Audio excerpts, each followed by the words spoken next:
मिथिला नरेश राजा जनक ने अपनी पुत्री सीता के विवाह हेतु स्वयंवर रचाया था, जिसका निमंत्रण उन्होंने महर्षि विश्वामित्र को भी भेजा था।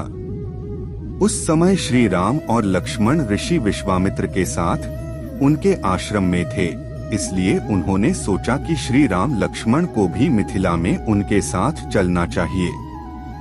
उसके बाद ऋषि विश्वामित्र राम और लक्ष्मण के साथ मिथिला नगर में पहुंचते हैं, जहां पर राजा जनक अतिथि रूप में उनका स्वागत करते हैं। राजा जनक ऋषि विश्वामित्र को कहते हैं कि उन्हें अति प्रसन्नता हुई है कि आप हमारे नगर में मेरी पुत्री सीता को विवाह के लिए आशीर्वाद देने आए हैं।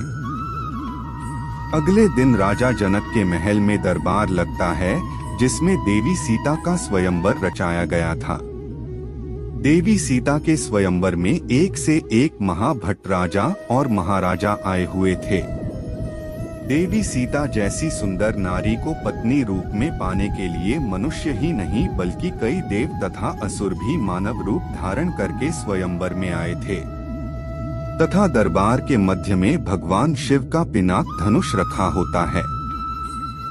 ऋषि विश्वामित्र के साथ श्री राम और लक्ष्मण भी स्वयंवर दरबार में पहुंचते हैं। सभी मेहमान राजाओं के आ जाने के बाद राजा जनक उन्हें संबोधित करते हुए कहते हैं, सीता स्वयंवर की शर्त। राजा जनक सभी को की शर्त बताते हुए कहते हैं, आप सभी राजाओं का मेरी पुत्री सीता के स्वयंवर में स्वागत है। आज इस स्वयंवर को जीतने की शर्त यह है कि जो भी महारथी सामने रखे भगवान शिव के पिनाक धनुष को उठाकर उस पर प्रत्यंचा चढ़ाएगा, उसी से मेरी पुत्री सीता का विवाह संपन्न होगा। अतः आप सभी से अनुरोध है कि एक एक करके आए और भगवान शिव के इस धनुष को उठाकर और उस पर प्रत्यंचा चढ़ाकर अपने बलाबल तथा शक्ति का परिचय दें। राजा जनक की यह घोषणा सुनकर सभी राजा एक एक करके आते हैं और धनुष को उठाने का प्रयास करते हैं, लेकिन भगवान शिव के उस धनुष को उठाना या प्रत्यंचा चढ़ाना तो दूर, कोई भी राजा महाराजा उस धनुष को हिला तक नहीं पाया। बहुत समय बीत जाने के बाद भी जब कोई राजा उस धनुष को हिला नहीं पाया तो महाराजा जनक को क्रोध आ गया। उन्हें लगने लगा कि कोई भी इस शिव धनुष को उठा नहीं पाएगा और उनकी पुत्री सीता अविवाहित ही रह जाएंगी। यही सोचकर उन्होंने वहां उपस्थित सभी राजाओं की निंदा करने शुरू कर दी कि उनमें से कोई भी लायक पुरुष नहीं है जो शिव धनुष का उठा सके। राजा जनक की ऐसी अपमानजनक बातें सुनकर लक्ष्मण जी को क्रोध आ जाता है और वह इसे श्री राम तथा रघुकुल का अपमान समझते हैं। लक्ष्मण जी राजा जनक को ललकारने लगते हैं कि वह उनके तथा श्री राम के सभा में होते हुए पूरी सभा को अयोग्य कैसे कह सकते हैं। तब ऋषि विश्वामित्र ने लक्ष्मण जी को शांत कराया और श्री राम को धनुष पर प्रत्यंचा चढ़ाने के लिए बोला। श्री राम विनम्र भाव से ऋषि विश्वामित्र जी को प्रणाम करके शिव धनुष की तरफ बढ़ते हैं तो वहां पर उपस्थित राजा उनका उपहास करने लगते हैं, क्योंकि कहा जाता है कि उस समय भगवान राम की आयु लगभग 16 से 17 वर्ष की थी। इसलिए वहां उपस्थित सभी राजा उन्हें लो अब चिड़िया पहाड़ उठाने को चली है बोलकर उनका उपहास उड़ा रहे थे। लेकिन भगवान विष्णु के अवतार श्री राम सहर्ष भाव से शिव धनुष को प्रणाम करते हैं और केवल अपने एक ही हाथ से शिव धनुष को उठा लेते हैं, जिसे देखकर वहां उपस्थित सभी राजा हैरान रह जाते हैं। तभी श्री राम धनुष पर प्रत्यंचा चढ़ाकर उसकी डोरी को खींच देते हैं, जिससे वह शिव धनुष टूट जाता है और स्वयंवर की शर्त के अनुसार देवी सीता और श्री राम का विवाह हो जाता है। माता सीता श्री राम को वरमाला पहना देती हैं, श्री राम को अपने पति के रूप में स्वीकार करती है। यह देखकर राजा जनक तथा उनके परिवार जन की खुशी की कोई सीमा नहीं रहती। तब राजा जनक ऋषि विश्वामित्र को बधाई देते हुए उनका अभिनंदन करते हैं तथा श्री राम और देवी सीता के विवाह के आगे के कार्यक्रम के बारे में पूछते हैं। ऋषि विश्वामित्र राजा जनक को कहते हैं कि हे जनक, यह विवाह तो शिव धनुष के अधीन था। तुम धनुष टूटते ही है, विवाह तो हो चुका है, लेकिन फिर भी आपने कुल के रीति रिवाज के अनुसार ही आगे का कार्यक्रम बनाइए। ऋषि विश्वामित्र के कहने पर जनकपुरी से राजा दशरथ के पास संदेश भेजा जाता है तथा उसके बाद दोनों परिवारों के द्वारा विचार करके राजा दशरथ के चारों पुत्रों का विवाह राजा जनक की चारों पुत्रियों से निश्चित कर दिया जाता है, जिसमें श्री राम के साथ देवी सीता, भरत के साथ मांधवी, लक्ष्मण के साथ उर्मिला तथा शत्रुघ्न के साथ श्रुतिकीर्ति का शुभ विवाह संपन्न किया जाता है। और इसी प्रकार की वीडियो को देखने के लिए चैनल को सब्सक्राइब करें।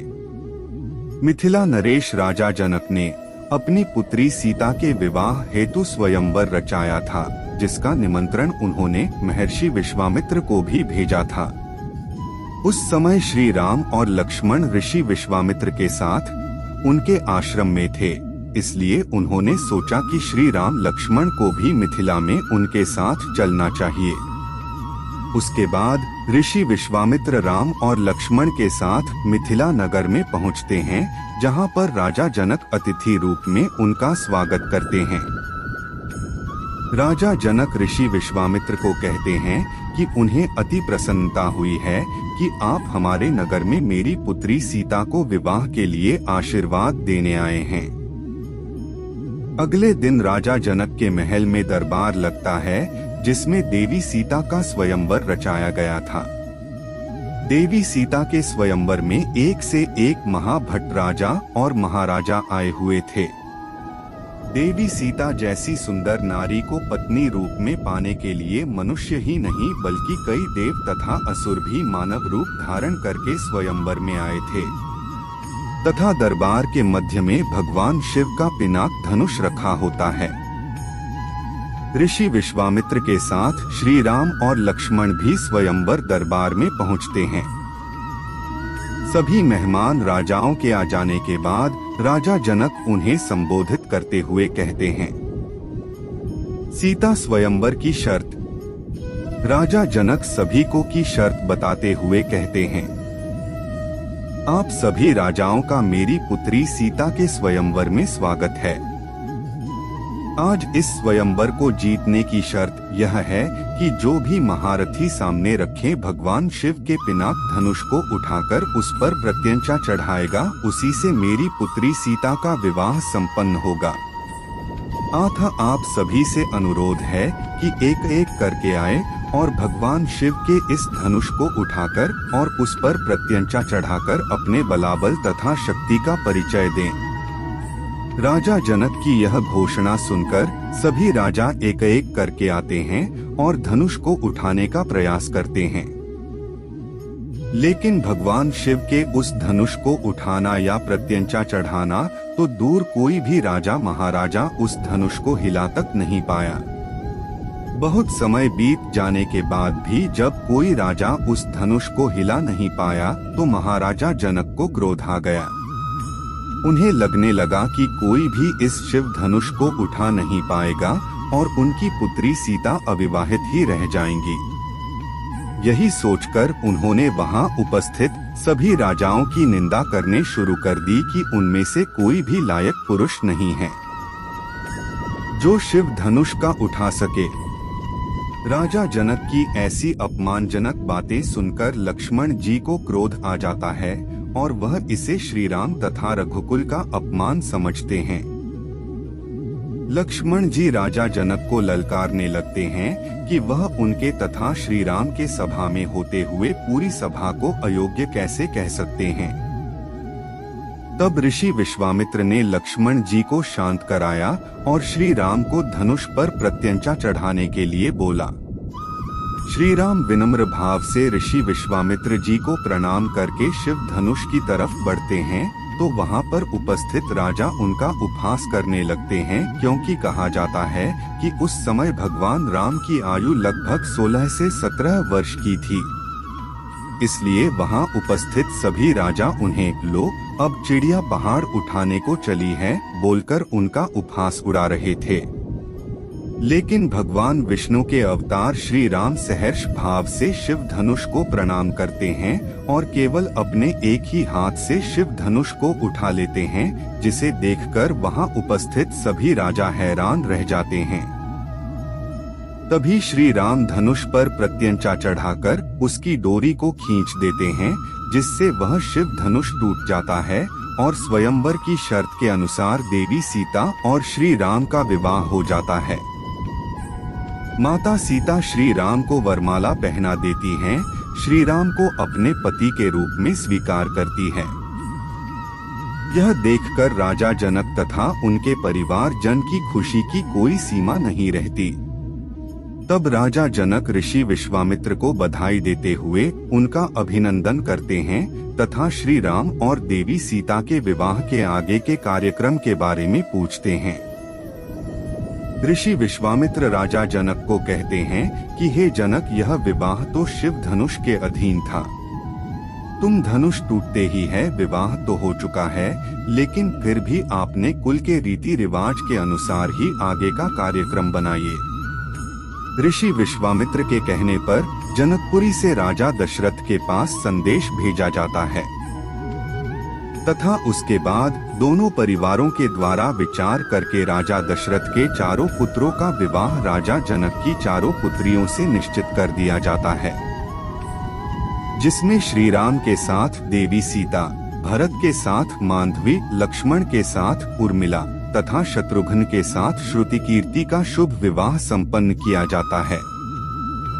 और इसी प्रकार की वीडियो को देखने के लिए चैनल को सब्सक्राइब करें।